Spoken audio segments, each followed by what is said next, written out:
What's going on, fellow geeks? This is Earth Smack, the mad scientist from the Orange Phoenix Show. Today, special guest is my boy Travis Martin. Do not forget to hit that like and subscribe button if you want more shows than this. And also, just go to our playlist to show all our previous podcast episodes. So stick around. Yeah.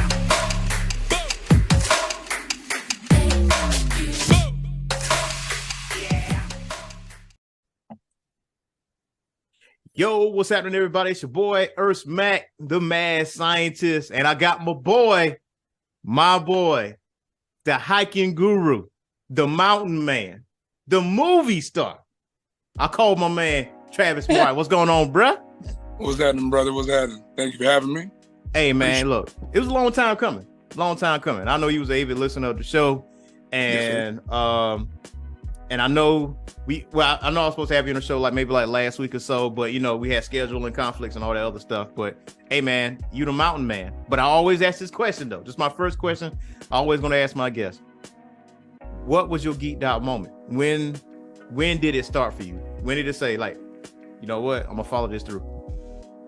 Yeah, for sure. So for me, I was raised by my grandmother. It was just me and Granny growing up, and I was a mess. I'm not gonna lie. I was tough to deal with as a kid. It was hard to get me to settle down. I like to be all over the place. A lot of energy. But the one thing that my granny could calm me down and get me to sit down and do was read comic books. I got super, super into Spider-Man. Spider-Man was what introduced me to it. We were at a gas station. I don't know if you remember back in the day at gas stations, bro, they had magazines and comic books. Yeah. You know, little turntile thing. And you know this. Yeah. So we go in, and she's like, get you something to read. And I'm like, I don't want to read nothing. We doing a little road trip to LA. I'm from San Diego. You see it? And so I saw Spider-Man up there. I was like, oh, yeah, I like that. Let me see that. So grabbed comic book in the car, driving to LA, and just immediately fell in love. Then started watching Spider-Man the animated series like we all loved growing up. And then that was it for me. Then Batman the animated series. Oh, wait, and he got comics too? Go to the comic book store and get those comics. So now I'm going to the comic book store. I'm not getting them from the gas station no more. Yeah, so unfortunately. Right. I'm probably about 8 or 9 around that time is when I really, really got into it. And then just full-fledged since then with everything, Marvel, DC, that route. I used to get my comic books from the drugstore. And I went, before CVS, it was Revco. So now these kids don't know what Revco is. But anytime I used to get my medicine and stuff, my mom used to get it. And I always look and I see the one that kind of stood out to me was DC versus Marvel. It was but that wasn't my first comic though. I had bunches of other comics. And it's been so long, I don't even know what my first comic book was, to be honest. I want to say X-Men was really my first gateway into comic books, and it just took off from there. And then I went to some graphic novels. I was a huge fan of Todd McFarlane. Jim Lee is my all-time favorite. His artwork is top notch. But amazing. So speaking of that, real quick, how you feeling about Todd McFarlane in this new Spawn film that they're supposedly working towards? I mean, I feel like they should have done this last year, or the year before that, or the year before that. you know what I'm saying? So. Right. I know Jamie Foxx is on the wire. He's on the edge of his seat. Look, man, just say the word, and I'm on the way. I'm gonna do the script. I'm gonna knock this thing out. And of course, like you, I was doing my research and all that stuff on it, and it was supposed to be a darker tone and supposed to focus a little bit more on Sam and Twitch. I'm like, okay, I'm kind of interested on where this thing is going because I was a huge fan of the HBO series. So. For you kids, y'all need to watch HBO Max. Man, not if you're under 18. I can't promote that, but yeah, but Spawn on HBO is top notch stuff. Sure was. I'm excited, man. Will it make it to movie theaters? I'm not sure. That remains to be seen because he's saying it's going to be a smaller budget type deal. But I wouldn't mind it being on Amazon Prime or Netflix, pick it up or what have you. But if it was my choice, yeah, I would see it on the big screen all day. RPX, IMAX, you name it. I'm on there. You already know. All right, bet. So I did see a picture that was floating around with you, right? And it was during the unfortunate passing of Jason David Frank. And I was like, wait, was my boy in Power Rangers? So, so that made me think about it. Like, okay, that's why I say movie star in the introduction. So, were you in Mighty Morphin Power Rangers? Yeah. So when I was a kid, again, it was me and Granny. Yeah. And Granny was like, "Oh, look at me with this little light-skinned grandbaby with the green eyes and the curly hair that do karate. Let's go see if he want to do movies too." So she had me like doing auditions and stuff when I was a kid. Right. But karate was the passion, so that's what I was doing. And I don't want to say like got found, or I guess there was some scouts or whatever at a tournament that I was in. Yeah. Won a bunch of medals. My grandma was talking to some people and was like, "Hey, they're doing this new TV show, the Mighty Morphin Power Rangers. You gonna be on it? You gonna be one of the kids on it?" I'm like, "Okay, whatever." And so it was first season Mighty Morphin, and I did 2 episodes. I got to hang out with the cast, shoot a real TV show, and it was dope. It was an amazing experience. Kept up with Jason for a while, ended up bumping into him at cons and stuff over the years, and stay cool, stay cordial. Not like best friends or nothing, but cordial's a really cool dude. And so I posted during the passing because I was a good dude, man. He was a good dude, and those were great times, great memories for me. I was also on a show. I don't know if you remember VR Troopers. Yes, sir. Yes, sir. Yeah. UPN. Yeah. Come on now. So what's up? So I did VR Troopers too. Couple of TV shows and like spot ads when I was younger. Okay, VR Troopers, man. I remember UPN had a block. It was VR Troopers. It was Superhuman Samurai and the Cyber Squad. Yeah. And there was 2 other shows, but VR Troopers and Superhuman Samurai was like the main 2, really. So now that I saw that picture, I'm like dialing back in my file cabinet in my mind. I was like, I've seen Travis. I've seen him in a show or 2. I like, man, who knows? I went hiking with this man. I should have asked for your autograph when I saw you. That's what I should have did. Get out. Yeah, I'm just saying, look, I know you're a humble guy. Now, for the listeners, Travis is a very humble guy. But look, this ain't the time to be humble for you, man. You got to talk your shit. You got to talk your shit. I'm that guy then, all right. He's I and I am him, slim with the tilted brim. So, you are a gamer too. So, what was your gateway into gaming? Man, okay, so we're gonna geek out. I'm answering that, but hold on, bro. I just finished Last of Us. Like right before I got on with you, just finished the last episode. You need a Kleenex? You good? Bro, you would think I ain't played this game. You would think I have no idea what's going on. Every episode got me in my feelings. Heartstrings. Tugging. But they're killing it though. Like, man, Pedro Pascal, the young lady is Ellie, killing it. But so the original question though, gaming for me, man, I go back like the seats in the Cadillac, brother. The arcade days, the nickel arcades. When we used to pull up, quarter deep. What's happening, homie? You got next? Throw it up there. What's happening? Yep, put it on the screen right there. And so video games started at the arcade for me. We wasn't balling, so I didn't get an NES when it first came out. Which was what, like 85 or 85 was little anyway. I'm trying to think. I got an NES in I want to say 90, right before the SNES came out. Right. And then, so I was Mario Brothers, everything on there, Paperboy. What else? It was a little skating. Was it Skate or Die? It's like a little skating game on there I used to play. I think it's Skate or Die. I think that's what it is. And then Super Nintendo. I got a Super Nintendo for my 10th birthday, and then it was game over after that. It was over. It was who want what and when. Do you need it? Who want the smoke? Yeah, if you need it, I got it. And then Sega. It's crazy. I only got a Sega. You remember you couldn't play Mortal Kombat on Nintendo or nothing. That's the you had to get your Sega. You had to get your Sega Genesis. Which is funny because Sega Genesis it didn't need no blood code. It was automatically blood. And that's what it was. I know with SNES, you had to put in a code for that. It was like, what this gray sweat flying off this guy? What is this? Yeah. Don't give me that. I need the real deal. I need a real deal. So And I'm like you.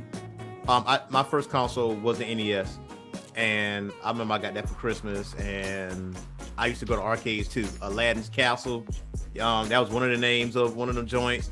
It was one with like Pac-Man over it. And I gotta take you back though. I gotta take you back like maybe 2016. I went to Korea, right? And I went to Suwon, and I saw this arcade called Star Wars something, and it had the stools, and it was like arcades everywhere, and people just sitting down playing. I shit you not, $20 last you all day. And I'm like, bro, on my Saturdays, hop on the subway, go to Suwon. Don't look for me on Saturday. I'm over here. I'm with this. Yeah. But yeah, I had fun. Time Crisis, obviously. You know, it was in the arcades. Hydro Thunder and Street Fighter, whenever that dropped. Oh my God. Yeah, that was.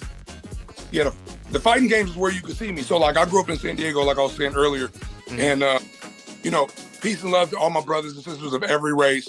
But the black folks and the Asian folks, we have beef, homie, when it came to the video games. We would meet at the arcade and it would go down, like for real.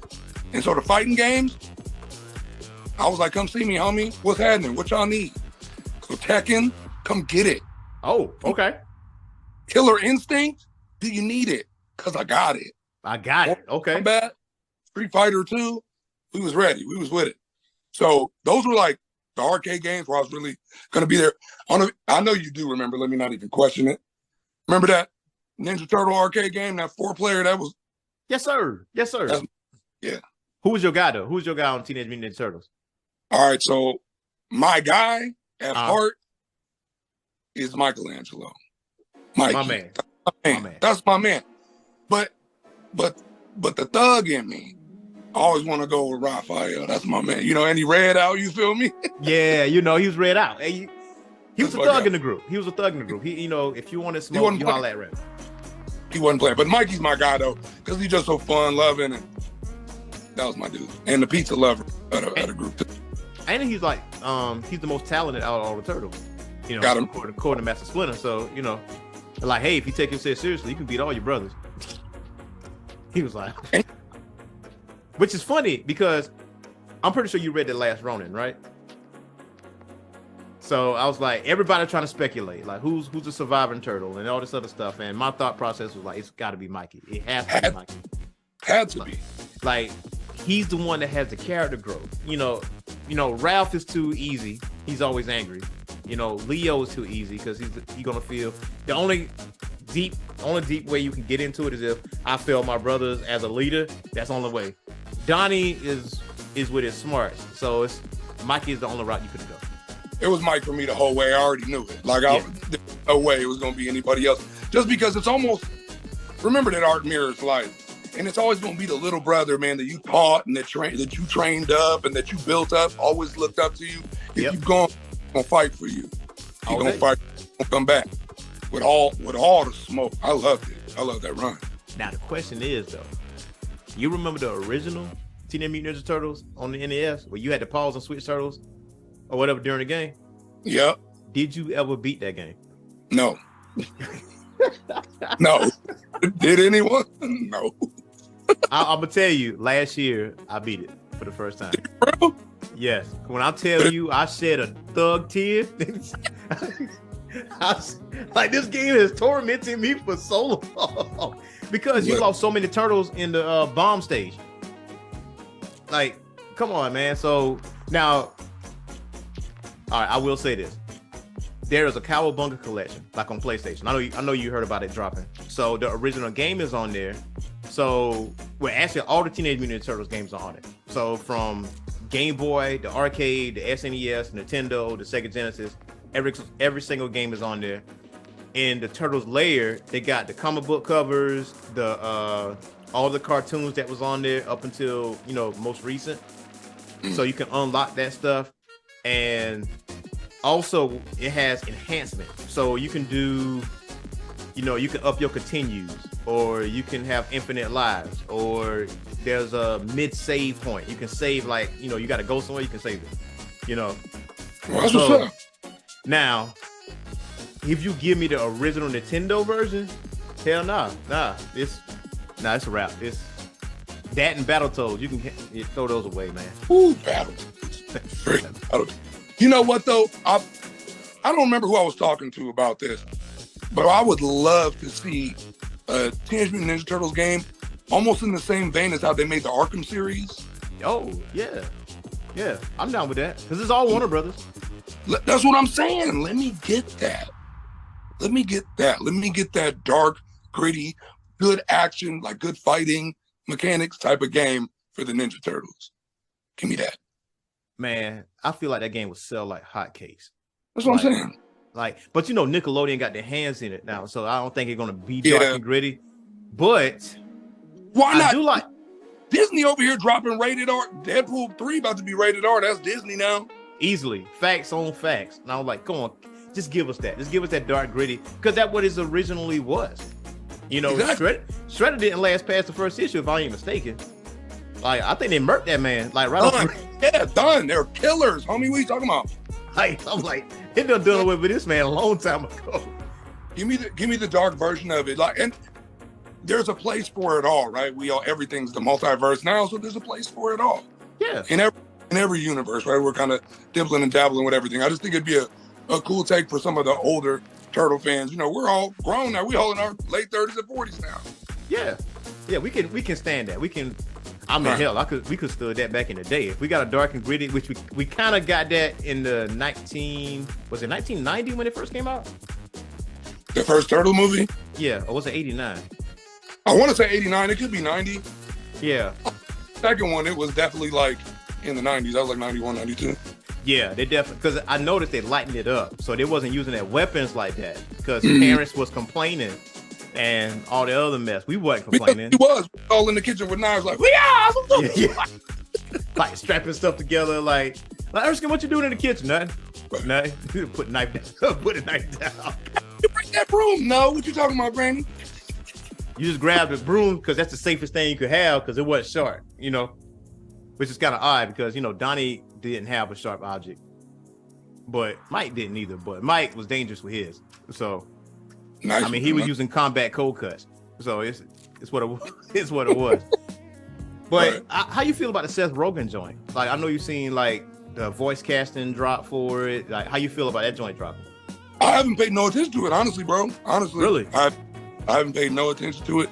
I've been just trying to go into everything as of late with an open mind. I don't want to go into a grumpy old man that's like, it's not my Ninja Turtles. It ain't what I liked or whatever. So I haven't really paid no attention to it, to be honest. But when it drop, I'll watch. See what's up. I'll feel. From what I gather with the voice casting, Ice Cube is in it. Jackie Chan is Master Splinter. The voice casting is because it's animated and it looked like it's pulling from the late 80s cartoon and some of the comic book lore too. And I haven't heard anything negative whenever they drop that voice cast. And I'm like, oh man, I can't wait for this thing to drop, which is dropping this year. So it'll take long for animation and stuff. So speaking of animation, now you are a DC guy and a Marvel guy, you a comic book guy all around. Yep. So how you feel about the DC animated universe? Like, I know it's wrapped up with Apocalypse War. How do you feel about that collection of animation?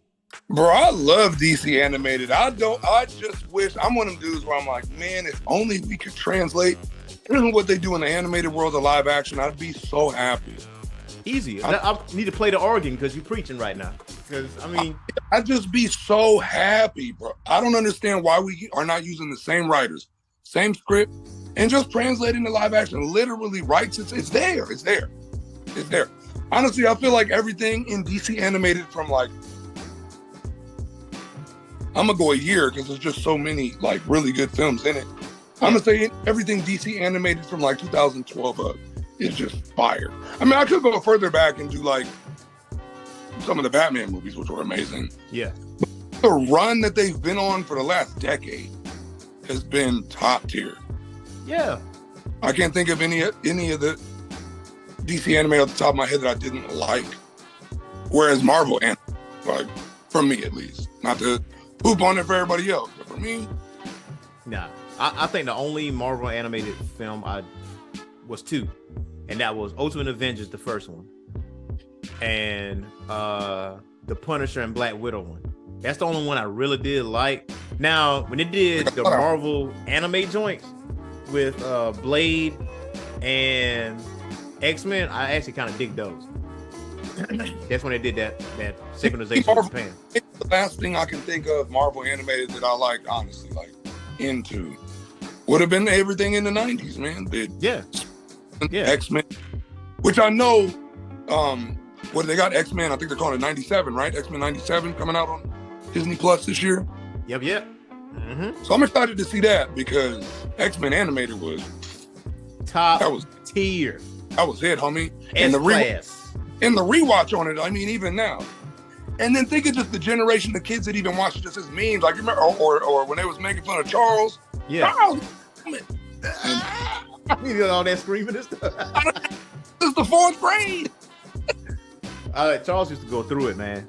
Like, him and Gene used to go through it. But hey, for me, it was 11 a.m. Eastern time on Fox Kids, and because they're like next to the last cartoon that played on Saturday morning. Then Soul Train hit. So then you got to go outside, cut grass, man. You know, like those Saturdays, man. I feel like streaming and everything else has kind of changed that, and then just the state of the world, I guess. But Saturday morning cartoons, bro, and then go outside and play or clean or whatever you had to do that day. Kicked off the weekend, man. That's all you do, man. So with your video games, jumping back on that. Yeah. What's your top 3 consoles? Like of all time? Mm-hmm. Like from number 1 and number 3. Yeah, that's okay. Super Nintendo has to be number 1 for me, just because I feel like that's what really got me locked into playing games at home. Mm-hmm. And then I really want to say Nintendo 64 close second. Okay. Just because that was.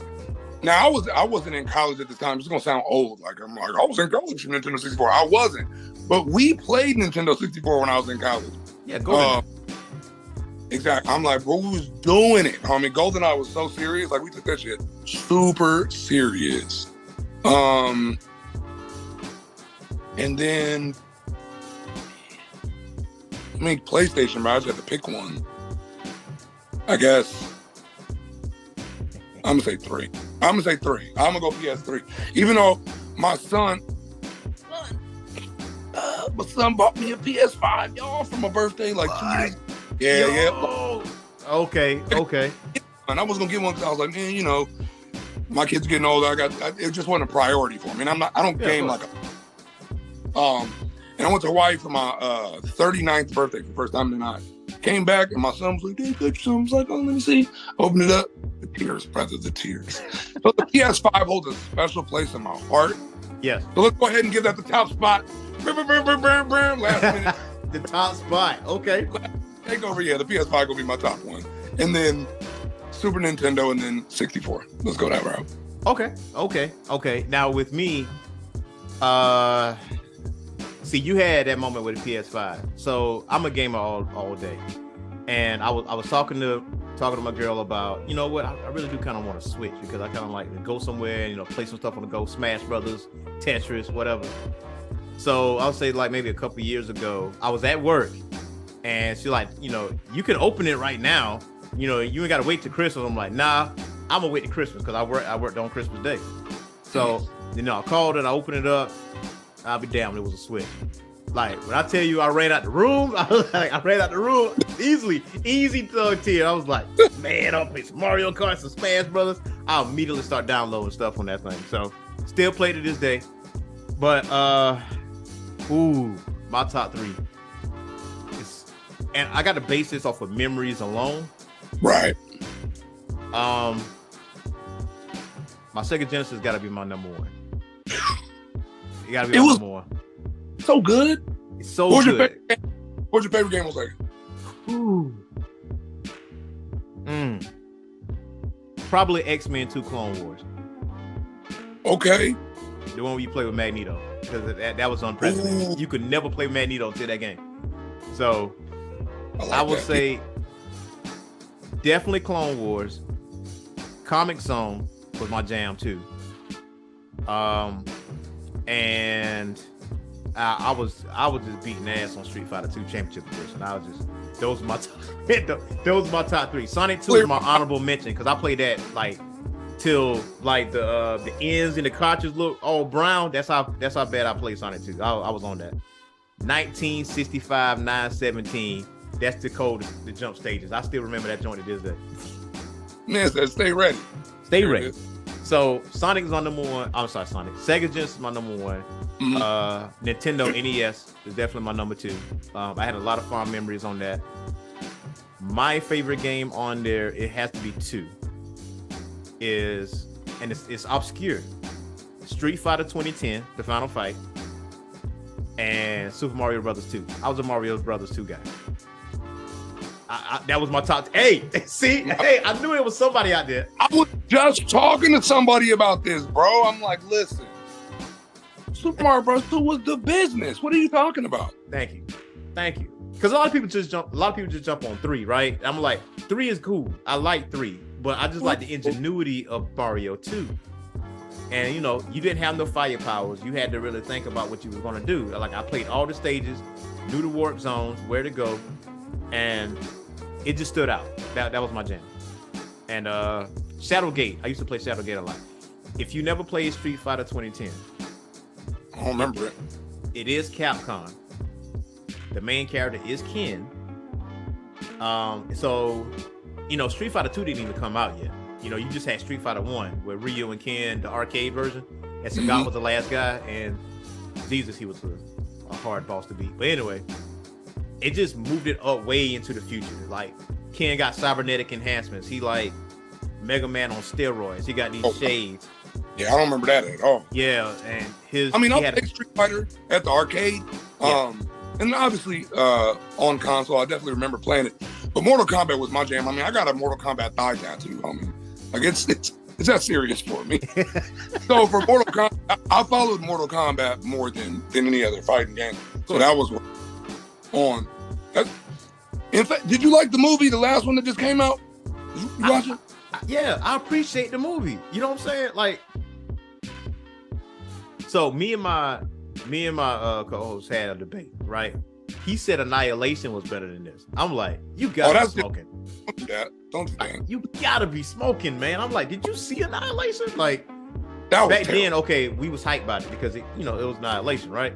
Right. But looking back on it, it's like Shao Kahn didn't have no animality, and I was like, bro, bad. It was just bad. The whole film was bad. They tried to put everybody in it. Excuse me. It was bad. The first Mortal Kombat I loved. I remember going to see that at the theater. My grandpa did. And I was super in. I was like, let's go all day, every day. Give me this every year for the rest of my life. And then it was the music, wasn't it? It was the music. Oh, the music still go. Let's go. But Annihilation came out terrible. And then they waited 1,000 years. They did some animated stuff. If anybody, I don't know if any of y'all paid attention. They did a couple animated things that was cool. They even did a little YouTube series like Legacy or something. It was called. Michael J. White, shout out to the king. Did some stuff in there as Jax, which was really cool. But I liked the movie, man. I thought it was good for what it was. I'm not gonna lie, I didn't really like the main character, them using this Cole guy as the entrance into Mortal Kombat. I get that he was us. We're supposed to be following through the Mortal Kombat mythos with this new character. Yeah. But I thought he was just kind of cheesy. You could have still stuck with the original story. Yeah, could stuck with Kung Lao or Liu Kang. Yeah, just ride with Liu Kang, bro. I don't understand that. Or even if you want to switch it up, then ride from Kung Lao's perspective or something. But so that part I'm a fan of, but I'm excited to see what they do next. Johnny Cage will be in the next one. And that was my only gripe. I was like, I think Cole gonna die in the next movie, obviously. But which is ironic because in real life, when they was asking the actors questions about Mortal Kombat, he had all of his questions right. Like he knew the lore from back to front. So it's like dang, now I'm a little conflicted now. Because it's like you respect the dude, yeah, you respect the dude, but I don't like the character. I respect a lot of people. I don't gotta like the character.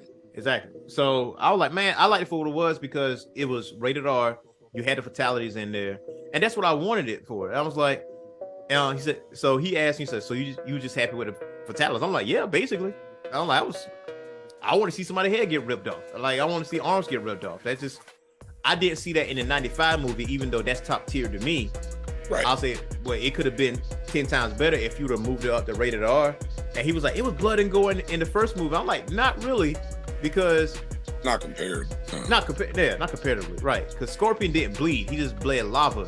You know, it wasn't like blood. But I appreciate the movie, honestly. For you can, matter of fact, backtracking, you can download Street Fighter 2010, the Final Fight. Like the ROM, you get a Nintendo emulator on your computer and play it. It's not a fighting game; it is a platformer.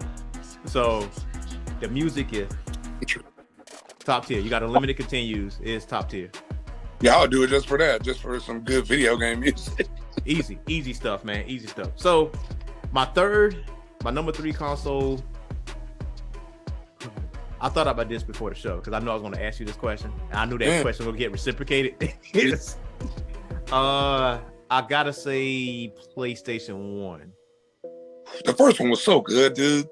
Yeah, I really wanted Crash Bandicoot, Jet Moto, Battlerina Toshinden. I like Tekken 2 and the Pizza Hut joints where you could play the demos. So, like, I had them joints under lock and key. Yeah. Final Fantasy 7, Metal Gear Solid, and I played that joint without the memory card. I played that 10 million times on that PS1. I mean, that was the one for me. Yeah. In the first place. Because that first, I feel like I was teenage years because the first one came out like 96, maybe. Got give or take, yeah. Like that. Yeah, because the official first one came out on Nintendo, and that joint is hard. I was thinking PlayStation. Yeah, no, I know the first Metal Gear came out like the 80s. Yeah. That game was super hard. I streamed that one time a couple of years back, man. It was a struggle. It was some hours. Had to find. We used to put in, I was talking to my son about this. I'm like, listen, I know you all feel like y'all grind on these video games now, but we used to really grind on games back in the day. And we couldn't save. So that was a real grind. Yeah. Like, I remember, I feel like Super Nintendo we could save. I was gonna say, but with like a memory card, I feel like PlayStation was like the first one I remember with a memory card. I didn't even have a memory card, man. I was like, just playing. Hopefully I get through this. Right. And for a hot minute, you know, anytime I finished the first disc on Metal Gear, because I always beat it to the first disc, right? I'm like, how am I switch these discs out without losing my memory? And for a period, I didn't figure it out until, I ain't got to turn it off. I could just open it up and switch it out. You know, at that point, I could beat it. Because at that point, I couldn't afford a memory card at the time. So I had to do what I had to do. But once I got that memory card, it was a wrap from there. And don't give me the Game Shark. Don't give me that. Don't give me that joint. And playing import games on that joint, yeah. So honorable mention has to be the Dreamcast for me because I was flip flopping. I was flip flopping. No, bro. I was flip flopping at number 3, man. Listen, I wish you'd have gave me a top 4. In fact, changed the rule of top 4, Dreamcast number 4. Bro, Dreamcast was the business. You remember all the 2K stuff started on Dreamcast. Easily. It was NBA, all Sega. NFL, NHL, all 2K series. You remember how tennis. Tennis was on there. They're Ready to Rumble game.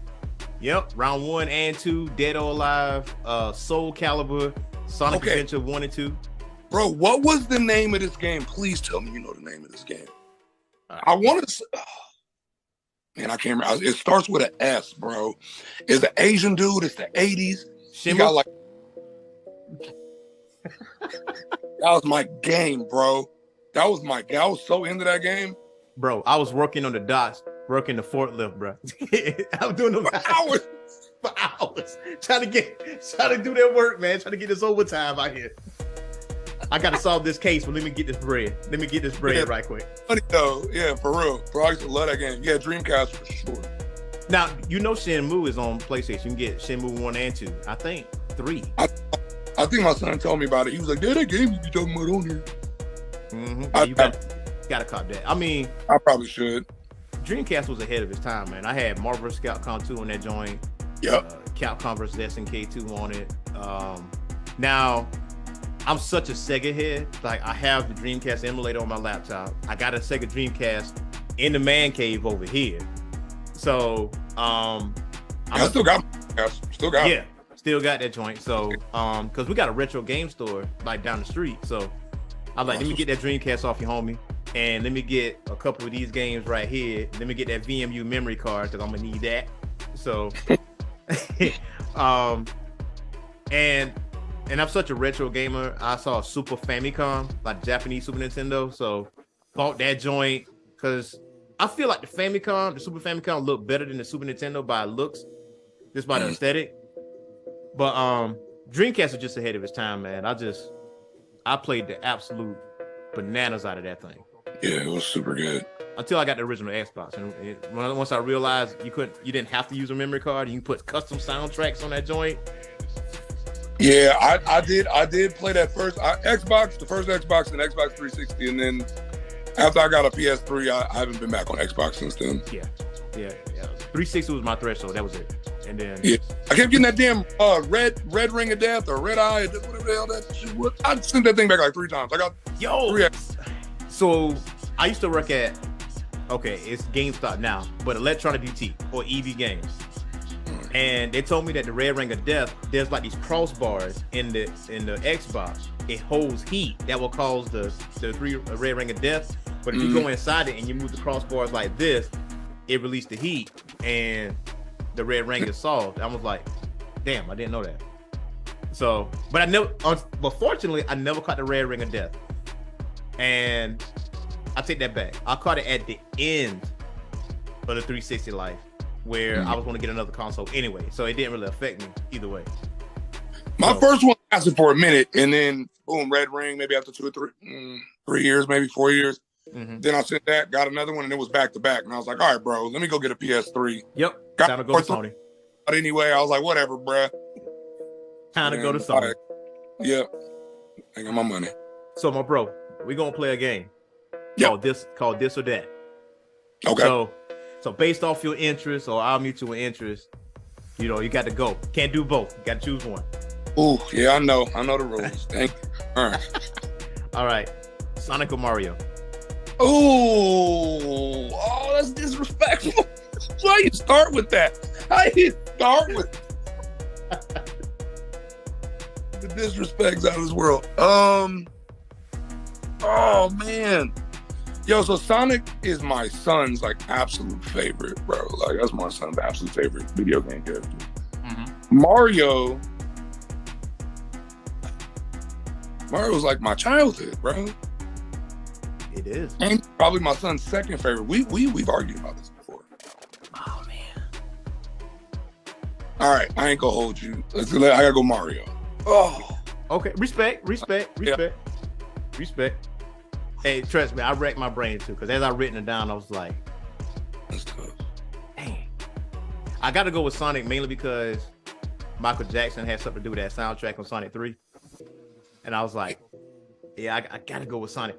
But it was a hard sell though. It was a hard sell. So either way, you can't go wrong either way though. Well, yeah. All right. Vegeta or Goku? Oh, come on, bro. I'm gonna stop talking after today. Hey, I gotta see what side you're on, man. Okay. So the way I want to answer this is Goku as a child, Vegeta as a man. So growing up, Goku was my favorite. Like, that's Goku. But now, man and a father, like Vegeta. Okay, Goku's so father. He's the world's greatest fighter. Yeah, he's my inspiration. Terrible father. Vegeta used to be a terrible dude, and his family softened his heart. You know what, Vegeta? Yeah, it's Vegeta for me now. But Goku growing up. For me, it was Vegeta from day one. It was like the moment this man showed up, he had a chip on his shoulder, and that was somebody Goku never really officially beat one-on-one. So it's like, and a lot of people do that, but I was Team Vegeta and Team Piccolo. Like, these are the top tier fathers right here. I love, bro, king of the stepfathers, bro. What you talking about? Easily, man. That was like an unofficial black man. Unofficial, right? Like, he's coming up to Vegeta, was like, hey, you gonna go train? Said, nah, my daughter's getting born, fam. And Goku was like, I wasn't there when Goten was born because you an idiot. But I'm gonna be here with Bullock. Like, I'm gonna be here for my daughter, dog. But okay. Batman the animated series or X-Men the animated series? Oh, come on, bro. You know what's crazy? You're asking me all these questions. I have like all tattoos of everything that you're saying because I can't make choices. They're just on opposite sides of my body, which is hilarious. Because I do my research, my boy. You already know that. Oh, Batman. Like, it's all Batman over here. And then, God, Batman animated series or X-Men animated. Damn, bro. I gotta say Batman. Oh, that's so hard. I gotta say Batman. Though. Gotta say Batman. Okay. Okay. It was that one was a difficult thing to write too. I chose X-Men mainly because of the theme song and everything else. But then again, Batman got that theme song. Damn it, I don't want to think about it. I just yeah, it was X-Men for me because I could see myself. I rewatch it like once a year. Yeah. That whole series. Yeah, I mean you can't go wrong. None of these are you can go wrong with any of them. So Attack on Titan now, Eren or Levi? Oh, Captain Levi for me. My man. Yeah, we here. Okay, now still on Attack on Titan, Levi or Mikasa? Levi. Okay. Superman or Batman? Batman. My man. Okay. Batman. Hulk or Wolverine? Orange Phoenix Magazine is your one-stop shop for all things manga, anime, comics, video games, pro wrestling, cosplay, and more. We even have Sudoku puzzles and word finds in as well. For only $7.99, you can get your own digital copy of Orange Phoenix Magazine, whether it's the current issue or past issues. Also, if you want to save a little bit of change, you can join our Patreon for only $5 a month, and you are guaranteed a monthly issue of Orange Phoenix Magazine. Who knows? You may be featured in the magazine one day. Also, on the same website, you can click on our apparel section and check out our gear through TeePublic. Whether it's hoodies, mugs, t-shirts, or pillows, we got it, and we often have a 35% off sale as well to save you guys money. Click on the links below and to get that party started today. Oh, back to the disrespect. Oh, Hulk or Wolverine. Wolverine. Okay. Incredible Hulk or Superman? Well, Incredible Hulk. All right. Storyline: Crisis of Infinite Earths or Age of Apocalypse? Oh.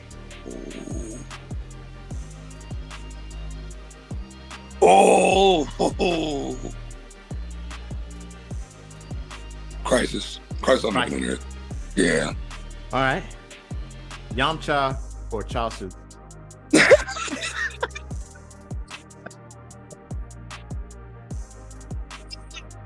Man, y'all just be disrespected so bad. I don't think Yamcha, bro, because he be getting so disrespected. Easily. Yamcha, man, they just left that man on Earth, man. Like everybody go like. You know what's crazy? People forgetting how bad Wolfgang Fist used to rock everybody's shit, bro. Easily. Like, what are you talking about? He's wrecking everybody back then. I mean, now Goku was a child, but he was wrecking everybody. I'm gonna give him his respect. Yamcha. Okay. Yamcha or Tien? Tien. I love Tien, bro. I love Tien. I think people like. I don't really like Krillin. Really? I don't dislike him, but I'm not like if I'm gonna pick a favorite human, I know Tien got the 3 eyeballs, but he's a human dude, technically still. Yeah, you know, just so Tien's my favorite human. So yeah. I feel like Tien should have been more than what he was. Yeah, they didn't give him enough. They didn't give him enough. Yeah. I like his character. I think he's super cool. I think he could have been a lot more.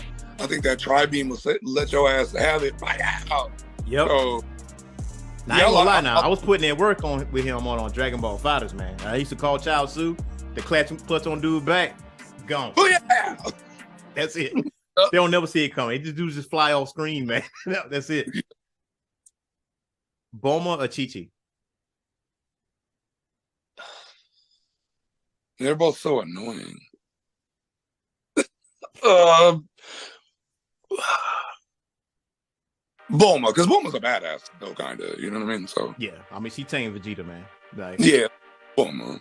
She definitely tamed Vegeta. Frieza or Cell? Ooh. I really like Cell's potential, but Frieza's just been an overall better, like, long-lasting arc and enemy for them. Mm-hmm. So Frieza. Oh, sorry. Frieza? Yeah, I was just saying Frieza, and then plus just that moment of Goku turning Super Saiyan is so iconic for me. Like, I still get goosebumps. I can watch it right now and get goosebumps like I've never seen it. And just Frieza there being there in shock. Because you couldn't beat him. No. He was a world killer. This dude destroyed planets and civilizations. And Goku smoked him like a pack of cools. And he never trained a day in his life. Frieza was just born that way. That was it. Yeah. And so that's what was cool about, like, his arc. It's like, that's just what he was. Yeah. And so now, then you bring him into Super and he comes back and you get Frieza Gold, and now even moving on to Black. Yep, Black Air Force Frieza. Yeah, Black Air Force energy. Bakugo or Deku? Ooh, Deku. Okay. Original Broly or Super Broly? Ooh. I like the look. You know, a lot of people don't like the look of the newer Broly. I like the look of the newer Broly, but I like the character of the original Broly. Like, I like the way they played. He was just more ruthless. Yeah. And just nasty, bro. He was on site. Yeah. When you made somebody of Vegeta's caliber, just like, he's a Saiyan legend. I ain't touching that shit. Like, fear in their heart, bro. Yeah, I like that. I ain't gonna lie, that shit made me mad. I ain't gonna lie, because I like, Vegeta, you better than this. You are better than this. But that was to show you how badass Broly is. Where Frieza shook like that, because Vegeta shook like that, he ain't supposed to be shook like that. Nah. Everybody, he was the only one that shook because he knew what was up. Piccolo wasn't even shook. He like, bro, get your ass up. Right. Like, what's wrong with you? What's wrong with you? All right. PS2 or OG Xbox? I mean, the OG Xbox, I feel like I played that one more. I got you. I said, for me, OG Xbox. Mainly because I ain't had no memory card. So, it had the hard drive. So, what it was. Ooh, Dragon Ball movies. World's Strongest or Tree of Might? Oh, Tree of Might. I love Tree of Might, homie. Turles was a mofo, man. It's just what it was. He just was. For me, I like both. But I'm kind of partial to World's Strongest because Piccolo was showcased a lot more in that. Yeah. Like, he was going off on that. Like that and Dead Zone. Especially when my favorite scene in Dead Zone, when Piccolo showed up, he was like, "Hey, y'all, get out of here." He was like, so y'all just want to be Mr. Jumper Dude. All right. They see how y'all is one-on-one, though. Run them hands back, homie. He did work. I already know what you're going to pick on this, but Sega Genesis or Super Nintendo? Yeah, Super Nintendo for me. SNES. Yeah.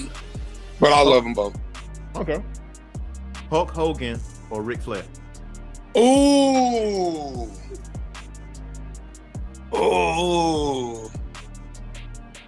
I liked Ric Flair. I always liked Ric Flair. Like, Hogan was more like America's hero, and he was. He's a big deal, and yeah. But I liked Ric Flair, homie, because he was talking spicy to everybody. And he oversold everything. It was so funny to me. Like, it used to make me laugh.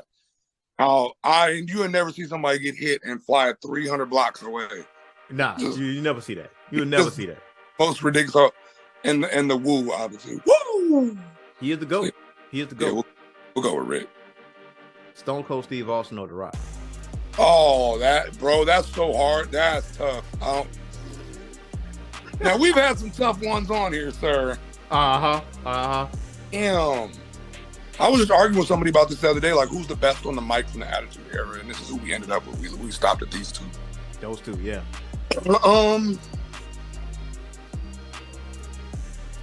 Yeah, Stone Cold was a mother. Like, so was The Rock. My blackness make me want to say The Rock. But Stone Cold was a bro. I'll never forget Stone Cold and Booker T in that grocery store. Got milk book. Dude, Stone Cold. Oh, that's hard. Stone Cold. I'm gonna say Stone Cold. You know what? You're not on that boat by yourself. I said Steve Austin too. I said the same thing. You ain't by yourself. You're not alone, because I have racked my brain about that. It's Rock, tough. It is tough. Rock is better on the mic. It's a lot of more memorable moments, like because this whole YouTube, channels censored just on his promos alone. So it's like, and some of his words was made up words, and now they in the English dictionary.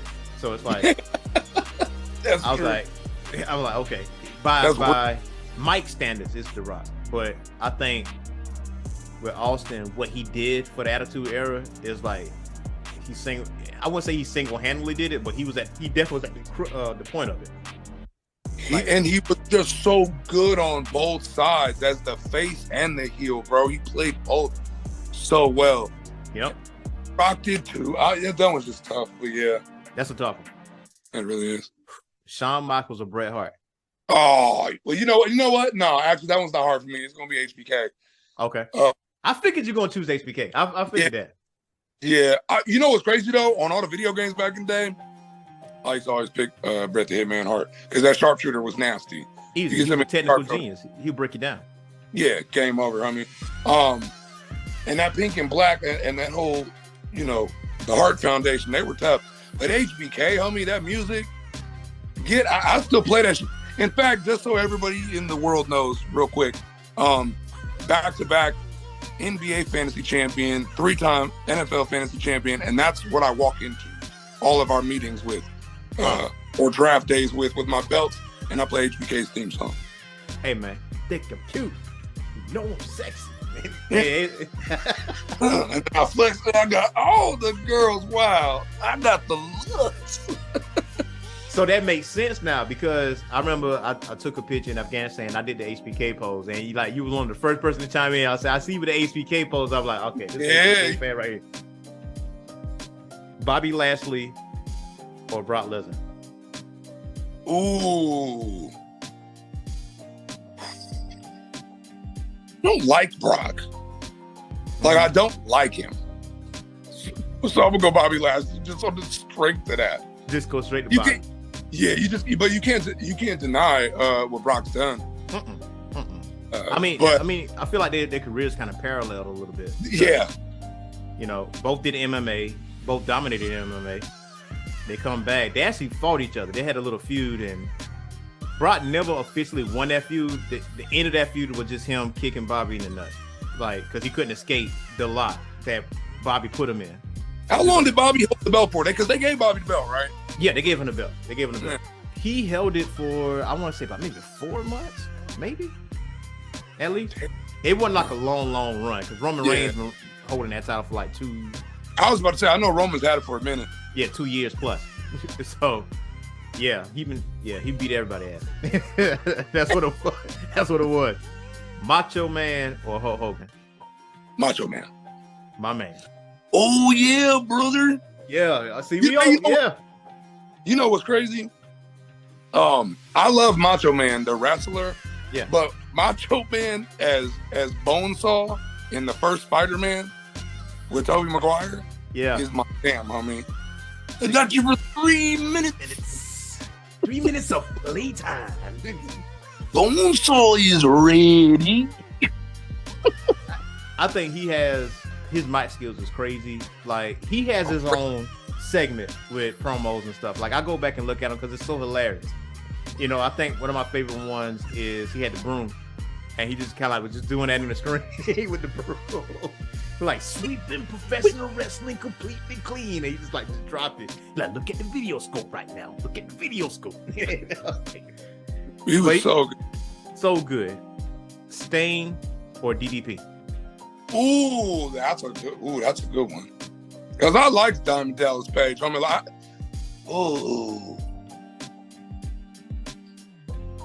but I got a Sting mask. And Sting, man, is Sting still around? Yes, man. Have you? I'm like, Sting ain't going, bro. I gotta go with Sting. Just longevity. Yeah. I remember he was the Stinger, homie, when it was like neon colors and all that. Neon colors, blonde hair, surfer, surfer Sting. That man had the high top fade, the white boy high top fade. It was smooth. That thing was smooth. It was like lined up and everything. I'm like, man, I ain't never seen this before. Sting is my number one favorite wrestler. That's your number one? Sting is my number one. Like, I know through every promotion, through all of every promotion, he's my all-time favorite wrestler. I know he's not better than Ric Flair. I'm subjective like that. But as far as like my fandom, because he's who I grew up with, because I was a huge Sting fan and my brother was a Ric Flair fan, and we always used to bump heads. Yeah, I'll never forget Sting got jumped by the Four Horsemen because he was with the Four Horsemen temporarily, and he got jumped in the parking lot. And my brother just sitting there running around the house gloating about how they beat Sting ass in the parking lot, and I'm sitting there mad as hell about this shit. But Sting is still wrestling. I think he's doing his last hurrah. I've seen this man jumped off a balcony on top of somebody. Like, I seen him jump through 2 tables, came out unscathed, man. It's like, because he was with AEW and they take good care of him, like body wise. He hasn't had any one-on-one matches. I feel like WWE foamed the bag with him. Like, you had him at WrestleMania after all these years of trying to get him to come, and then you had Triple H beat him for no reason. Yeah. Like, that didn't work well with me. But last one, Shawn Michaels or The Undertaker? Oh. Undertaker, because Undertaker is top 3 for me. Yeah. I love HBK though. I told you, I walk in, that's the theme song. But you know what theme song beats that? Undertaker. 100%. And man, bell tolls. And just his longevity too, man. I hate it. And that's another reason I think I hate Brock, bro. I hated that they gave Brock that dub over him at WrestleMania. If anybody should have beaten Undertaker, I feel like it should have been Roman Reigns, because he had a lot more to gain from that. Brock would still be Brock, even if he would have lost at WrestleMania. He would still been him. Right. And I didn't too much. I didn't like it. I know why they did it, but I didn't like it. It shot the hell out of me though when I saw it. I was like, was that 3 count? Was that a mistake? Right, like, hold up, did you? Like, but it's like trying to bring Brock back in, and he's the guy. He's got to be the biggest. He's got to be the thing that we move forward with. Yeah. That was part of getting him back full time. Yeah, that part. And the following year, Roman beats him, but it don't have that impact like Brock did. Like, it should have been Roman the year before that. Like, it should have been that. Roman, yeah, but maybe they didn't know at that time that they really wanted to roll with Roman. Who knows? I just hate that they did it. Yeah, that wasn't my jam. Now, as far as like wrestling goes, I will say, backstory. My brother actually took me to Starrcade '93. I was at Starrcade '93. I saw Sting, and that was Ric Flair's retirement match. If he would have lost, he would have had to retire because he wrestled Vader for the heavyweight title. And the storyline was he survived the plane crash because he had a plane crash, but that was like years prior, right? So they was banking off of that storyline, and what's so funny, Dustin Rhodes went up against Steve Austin, stunning Steve Austin back then. Austin was bleeding like a stuck pig. He was bleeding all over the place. Show was crazy. Right after the show, got into a fender blender. Like got into a car accident after the show. Like, I had my seatbelt on. I'm short, right? So the shoulder strap, and how old was I? That's 93, so about like 8 or 9 or whatever. Shoulder strap is over my head. You know how you just put it overhead because you don't want it on your neck. Guy in front of us stopped short. I got the belt strap, and I like bam, head hit the dash. But my front teeth hit the dash. Didn't crack my teeth at all. Like, nothing happened to my teeth. It just cracked the dashboard. That's it. My brother was like, hey, got dude. some adamantium teeth. What the hell? He like, dude, you all right? And I was like, yeah, I'm fine. Because now, obviously, I hit my lip and I was bleeding a little bit, but I'm like, no, I'm all right. I'm cool. Get home. My mom sees it and she just goes ballistic. Like, she just panic all over the place. She think I'm dying. I'm like, Mom, like, I am fine, Mom. I'm cool. It's all right. It's like, who hit my baby? But you know how moms are. It's you know. Mama don't play with the baby. No. Not at all, man. But Trav, man, look, it's been a pleasure having you on the show, bro. And I know this or that was kind of challenging. I know it was. Bro, that was tough, man.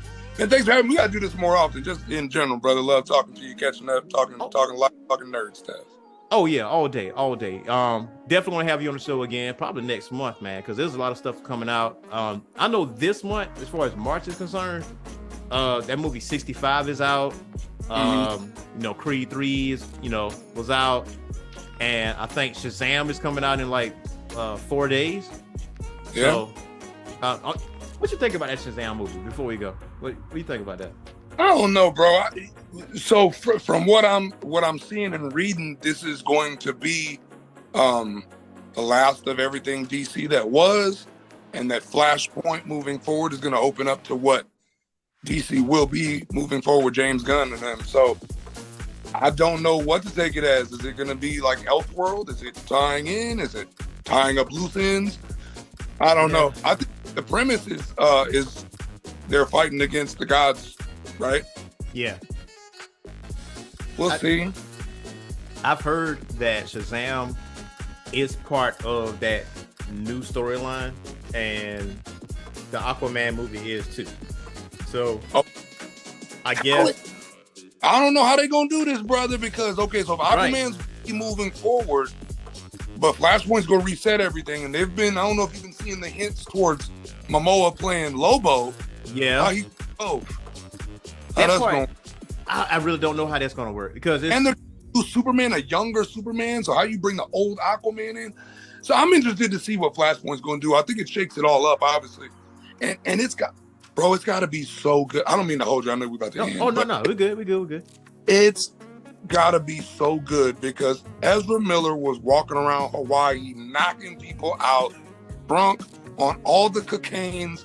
He touching people without permission. This dude went zonkers. Yes. And they not canceled this movie. It's got to be so good. It got to be. You know what? I think the only driving force of this is Michael Keaton. I feel like that's the only driving force. Because they shot it all, and you can't lose him as Batman and everything that you did to bring him back as Batman. Yeah. Because, but also on the low key, I got a homie insider. Seen an early cut of the film, and he's like, "Bro, it's honestly the greatest movie I've ever seen in my life." I was like, "Shut up." I was like, "Shut up, bro." And he was like, "No."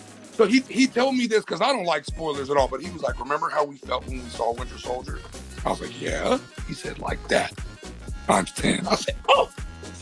Wait, so okay. See, that leads me to two more questions though. Movie to me. It wasn't even just like a good comic movie or a good Cap movie.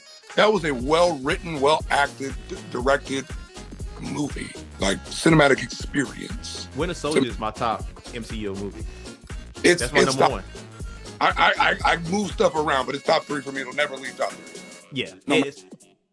So for me, as far as like cinematic genius, or as far as like a superhero movie is concerned, I really did love Zack Snyder's Justice League.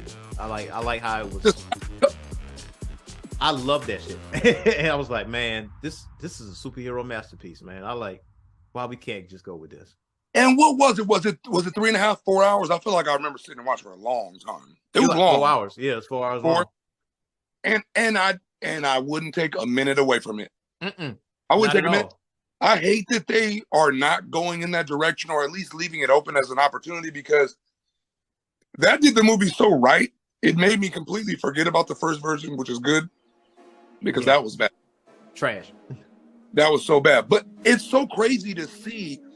I guess that kind of gives people a better perspective. I know we've always had, well, not always, but for a while we've had director's cuts.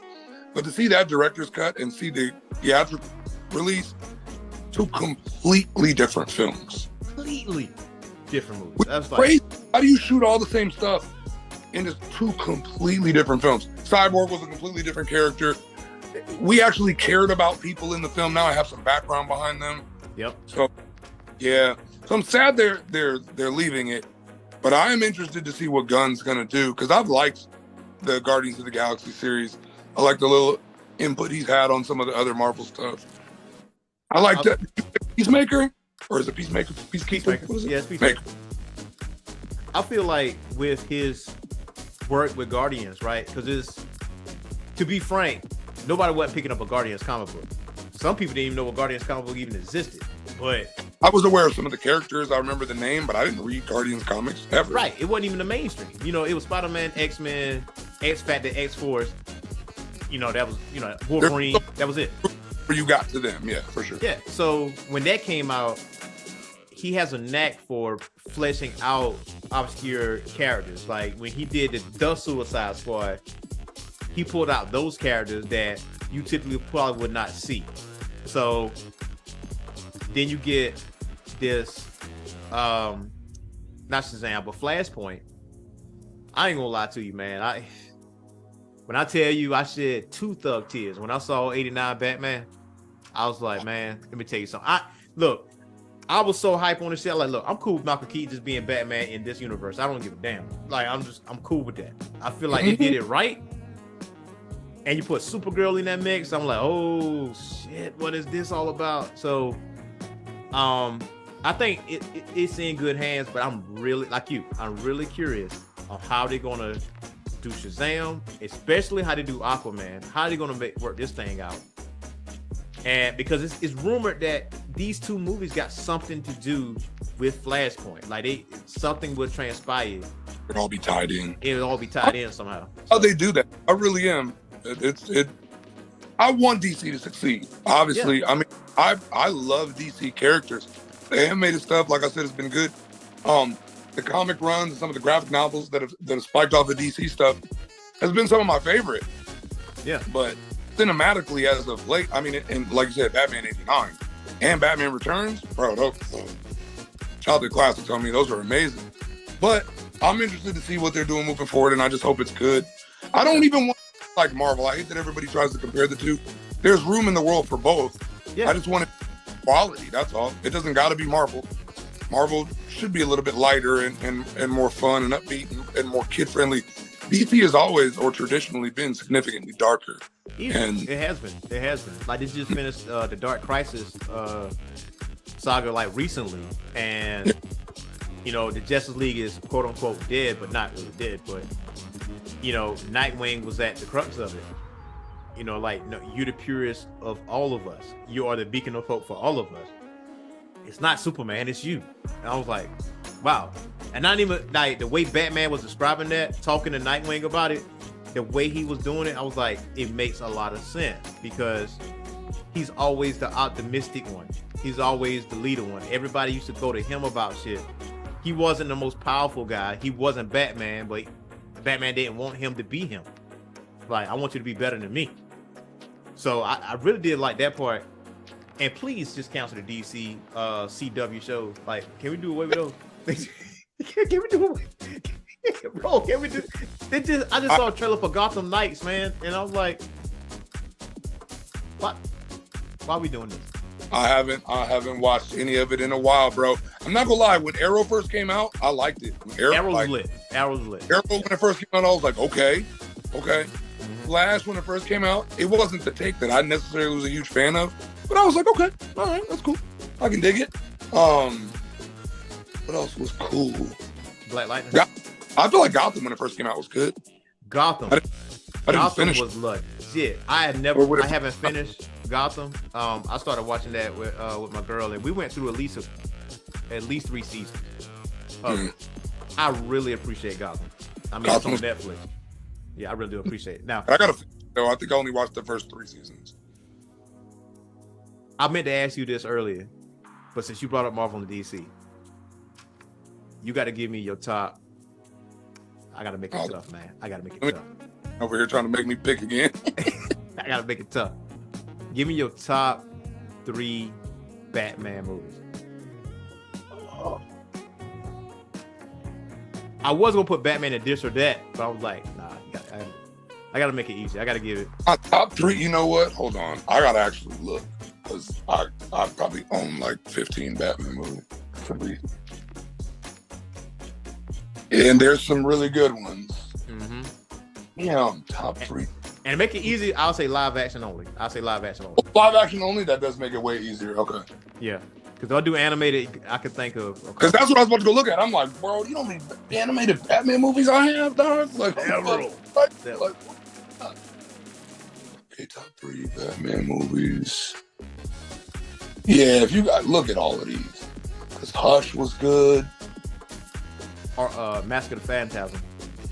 The Dark Knight Returns was so good. The animated, that was so good. The Mask of the Phantasm, that was so good. Mm-hmm. Under the Red Hood was super good to me. Yeah.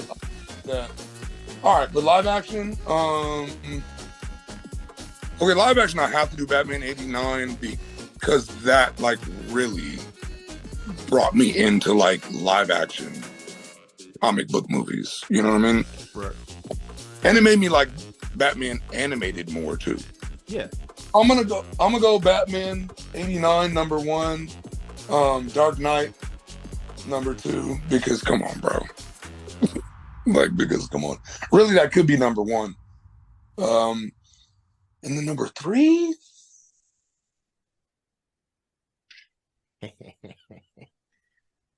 Oh man, I don't know. You know what's crazy? Everybody hated Ben Affleck as Batman, and I didn't. I didn't hate him. I didn't either. I don't think he got what he needed to show us his Bat. I didn't hate it, bro. Like I didn't. When I saw him in Batman vs Superman, when he was beating the shit out the thugs, I'm like, that's the Batman I want right there. That's him. Just wrecking dudes. I'm like, yeah, that part was good. Number 3, I just want to say Batman Returns, just because, like, I really like Danny DeVito as Penguin. He killed it. Michelle Pfeiffer murdered it as Catwoman. I mean, you in my brain.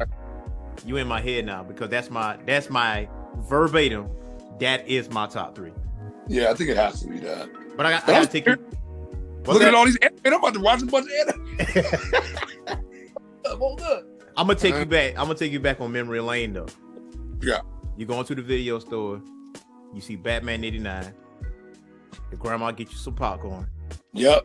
You pop in the VCR tape, and you see Daffy Duck and Bugs Bunny advertising Warner Brothers gear before the movie starts.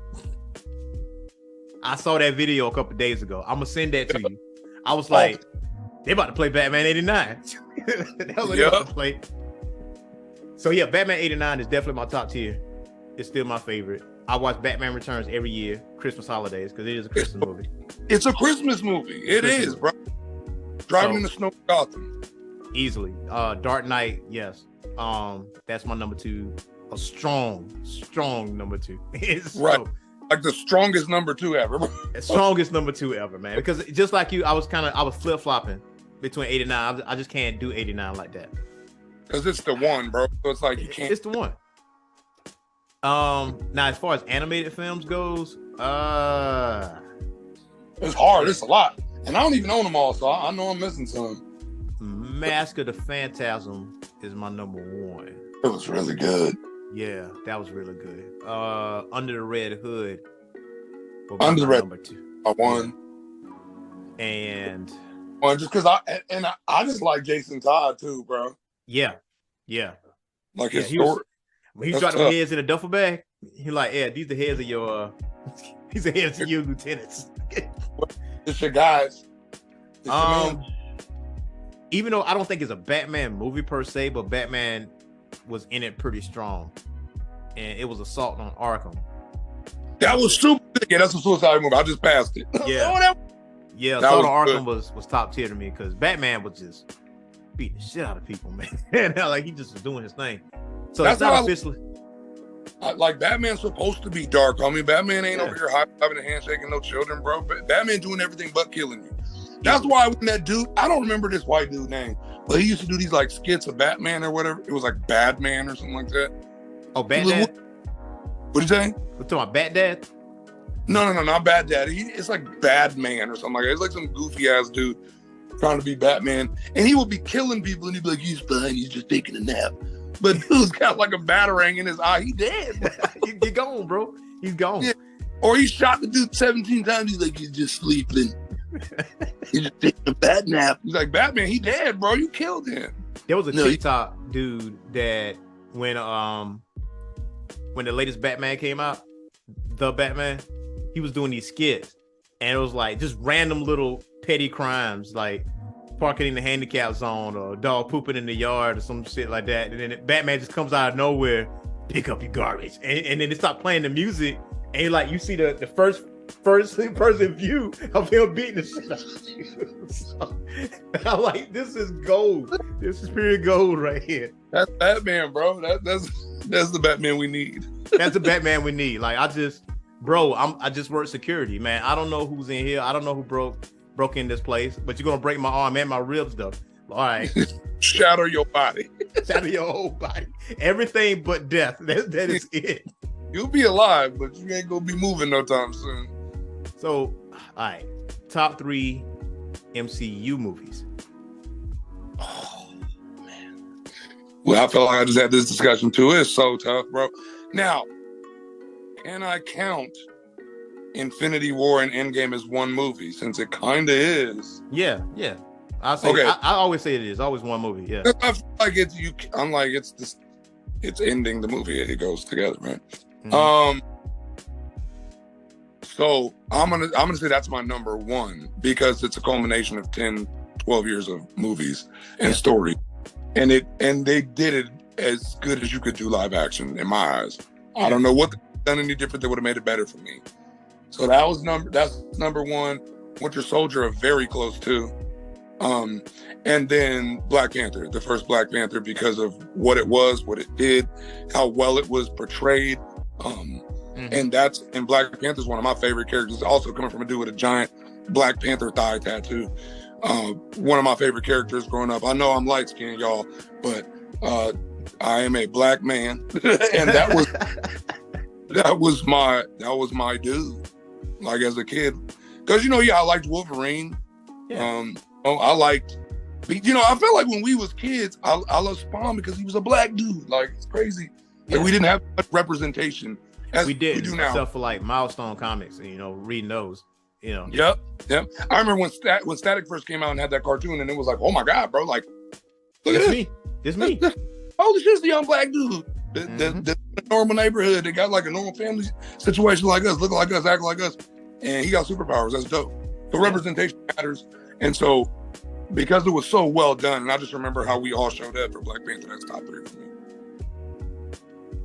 For me, Winter Soldier is my number one. Winter Soldier is my number one. It's like it was grounded. It felt like a Captain America movie, and Winter Soldier came in like a badass. Like it's just certain scenes that I remember. Like you stab a dude, drop the knife, grab it with your other hand. Like I was like, oh, I was like, this some smooth stuff right here. This is my number one. Guardians. For a while now, Guardians Volume 1 and 2 is my 2 and 3. Like I really did love Guardians. Like the music, the soundtrack was on point. It was just, it felt like a comic movie. And BP with Black Panther and what it did, what it represented. Because a lot of people don't know Wesley Snipes wanted to do a Black Panther movie way back in the day, and that never popped off. So that is my huge honorable mention, because I flip-flop sometimes, but for a long time though, it's definitely been Winter Soldier, Volume 1, Volume 2. And when Volume 3 drops, that might be in my top 3 too. Because I'm about to ask you, are you excited for Volume 3? I'm nervous for it, bro. I'm both. I'm excited, nervous, and sad. I'm like, they're gonna kill somebody. Who are you thinking? Who you think gonna go? I think Rocket. Yeah. I think Rocket. It just Drax gonna go. Yeah, I think Drax gonna go too. So you know how Marvel always give you these trailers that make you speculate, and it's not never what it is, what you think it is. They good at that. Yeah, and Star-Lord like screaming, so it's like somebody just died. You know what I'm saying? So my first thought is Rocket, And what if it's not? What if it's not Rocket at all? What if it is Drax or? Like they could easily kill Gamora again, but I feel like that doesn't do anything now because we don't even know this Gamora, right? No, we lost the one that we know, so like killing her wouldn't mean anything. I feel like Drax is just an easy one because he already said he's done with Marvel anyway. Right. So I think that's the easy one, but it's probably gonna happen. Groot, like he already died in the first one, so killing him again is not like a big deal. No. You don't get anything for it. So you got to kill somebody that matters. So that's why I think Rocket for sure. Gotta go. Sure.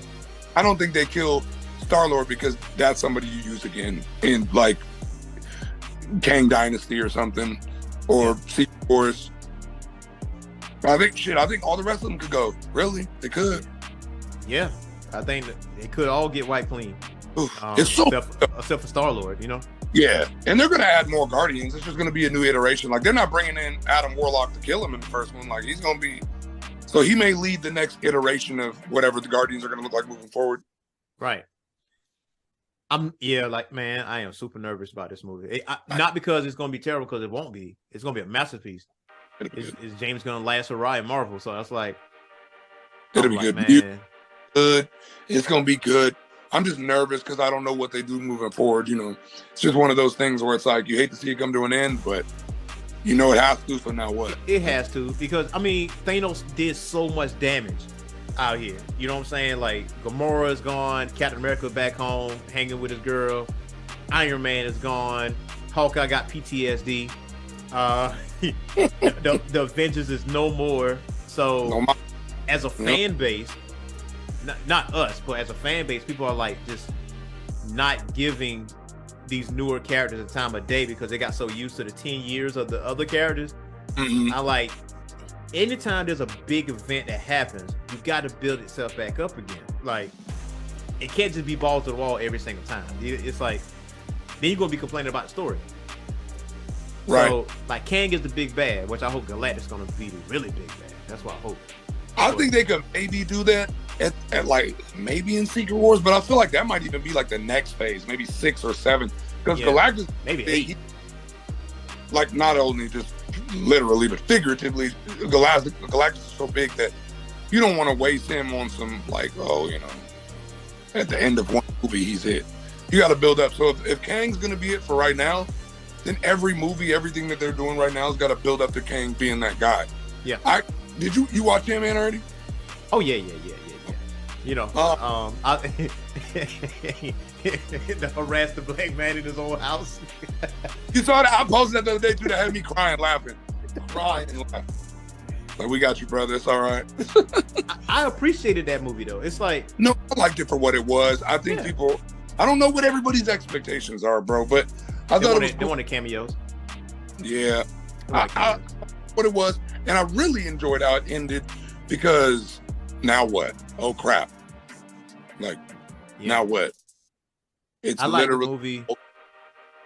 I like the movie based off the fact that it stood on its own 2 feet and it didn't rely on cameos for it to be good.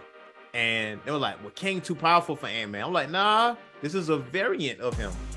So, I mean, have we been watching Loki? Because some people didn't watch Loki, and they're like saying he confuses all get out. I'm like, no, that's why you need to watch those shows because those things are connected somehow. Even Marvel's What If. Some people didn't even watch Marvel's What If and was confused as a dog when they watched Multiverse of Madness. Who just Dark Doctor Strange? Had your ass watch Marvel's What If, you would have known. Yeah, it's all tied in. I liked that. Some people don't like it because if you miss one show, you're like, well, I missed that tie-in. Yeah. But I mean, I like that they're doing that. It gets you invested in it. You know, it's the same thing. It's the same thing Apple does, bro. They get you with 1 or 2 things. Now you got all their products and you're stuck. That's what Marvel's doing. It's smart. But also, I like the storytelling. I like that it ties in and out. I haven't liked every series, but every series ain't for me, and that's okay. It's part of the overarching story. And so that's why you watch it. Like Miss Marvel, a lot of people didn't like. I liked certain parts of it. She-Hulk, some people didn't like. I like certain parts of it, because it ties into the overarching story. Yeah, I mean, a lot of people don't forget the fact that She-Hulk was pretty comic book accurate as far as how she is. That's the thing, but you know that though. Everybody don't read these comic books. Everybody is not familiar with the source material. So going through it, with no background about She-Hulk being a she-freakum. She nasty in the comics, bro. Easily, So like with people talking about her twerking or whatever, that's something she would do. Like in the comics, she would do that. She also breaks the fourth wall, so she would look at the screen or look at through the panel or whatever it is. So if you don't know that, then yeah, you're like, this is cheesy, this is corny. Yeah, you would definitely say that. It's like, I mean, she had a roster, fam. It's like she banged them all out. Who not gonna bang big, beautiful, buff green woman? And she said, "Come here, come get this Gucci." Easily, like Wolverine, Thing, like Daredevil was literally walking around in front yard in his socks. like, like she get this man out immediately. He was like, "Nah, you can ride, fam. You can get out of here." But yeah, man, it's a pleasure having you, Travis, man, and we definitely coming back, dog. We got to talk about more Marvel stuff, more DC stuff, more MCU stuff, because I feel like that's a whole nother show in itself. Yeah, for sure, bro. So you got anything left for the listeners out there, the watchers out there? You know, Instagram handles, follow you, watch workout routines, all that good stuff. Oh, sure, yeah. So you can follow me on IG. What's my Lord? I don't know. Chill Bill Trill. Yeah, so chill _Bill _Trill. Young Money, the Mountain Man. The Mountain Man. Yeah. So yeah, appreciate you, brother. Let me know anytime. Yeah. And that's our show for today. So until next time, y'all. Peace.